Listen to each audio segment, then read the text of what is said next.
My name is Ingrid Kopp. I'm co-founder of Electric South in Cape Town, and I'm also a senior consultant at the Tribeca Film Institute. And Ingrid, what is Electric South? It's a non-profit company that I've set up with Stephen Markovitz, who's a long-time producer in Africa. He has a company called Big World, so we're working together to basically incubate and fund media, non-fiction media in Africa. And we're being very loose in our definitions of that, starting with virtual reality. And what you're interested in is things like virtual reality, interactivity, augmented reality. Describe to me a couple of the projects that you've got going that will complete soon. Sure, so we're not a virtual reality company, but we're starting with virtual reality. We've got one 360 piece in Ghana. Jonathan Doche is doing a piece on the Chalewate Festival. They're a big street art festival, so very colourful, exciting piece about the local artist community. And then Seli Rabi Kane in Dakar in Senegal is doing a fictionalized piece. We're mostly going to be focusing on non-fiction, but this year we really wanted to see what VR could be, so we were much more open in our sort of mission. So she's doing a piece which is a sort of fictionalized piece about the other side of Dakar. And you've also got something coming from Jim Chuchu, incredibly talented, and really like whatever he turns his hand to is amazing. He was at the workshop we did at African Futures at the Goethe Institute last year, and within 3 hours of learning Unity had created this amazing piece. So he's actually going to be using a depth kit camera, which is a volumetric camera, to do a piece in Unity, which is a game engine, with video and Unity, which we're really excited about. And where has the funding come from? In the first year, it has mostly been the Goethe Institute. They've been really, really supportive. So we did New Dimensions, which was a VR exhibition and a workshop at African Futures last year. And then they've continued to support us. So they're supporting us to fund these projects.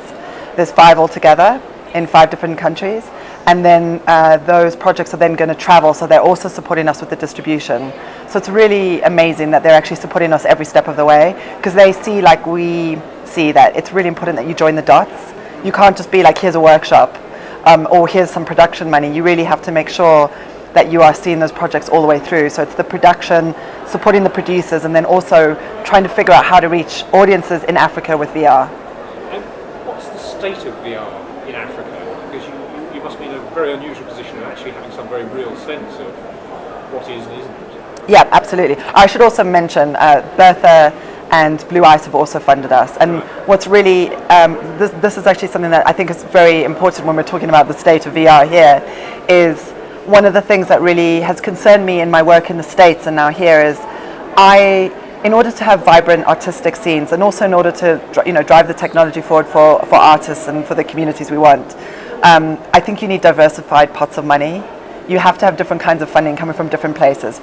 You need a little bit of government money, maybe a little bit of branded money, and a bit of philanthropy money, broadcaster money, whatever it is. But you need to have different options so that you're not reliant on one pot. And that was something that was really important for me to start doing here. I'd love to find more African philanthropy money, for example, to put into this. And you're looking for funding for the second year of the scheme? Yeah, exactly, for the second year and ongoing, because we want this to become sustainable. And I want it not to just be us either. I mean, I know that there are other people making these efforts in Africa, but I just think it's so important that, people don't feel like they have there's one place they can go, and if they don't get funding from there, then it doesn't happen, especially when it comes to interactive and VR. Because, for example, if there's an organization that says we don't fund VR, and then you're relying on brands, that's really sad, because it just means that a whole lot of work won't happen. I think the funding is really tied to what will happen to VR in Africa, because it really depends on where the support comes from. That said, I also really think that we just need to be making VR in Africa. We need to figure it out. We were talking about this earlier here at Discop. People in Silicon Valley are not going to be having to figure out how to deal with bandwidth issues or getting cameras in and out of countries, or they're not the ones thinking about stories from the global south. We are, and now is such a good time to do it, because no one knows what they're doing, So we can be part of that. We can be on the learning curve with everyone else. You were at Tribeca, so you saw in many ways the best of this kind of work from across the world. How does it feel looking at the stuff you're seeing in Africa? How does it compare? It's really, it is actually really exciting, because what I've noticed, and maybe this is VR particularly, is the conversations that are happening around VR here are actually really similar in some ways, because I feel like, and this is what I was getting to earlier, I just feel like it's such early days. Everyone sort of realizes that the conversation we had a year ago about this would be completely different to the conversation we're having now. Now when you buy a Samsung phone in the shop, you can get your gear with it. A year ago we couldn't get gears for our exhibition. It was a nightmare. So it's all changing, and a lot of the technology is becoming a little bit more plug and play, not entirely, but slowly it's getting easier and easier. So I've actually found that conversations here to be very similar.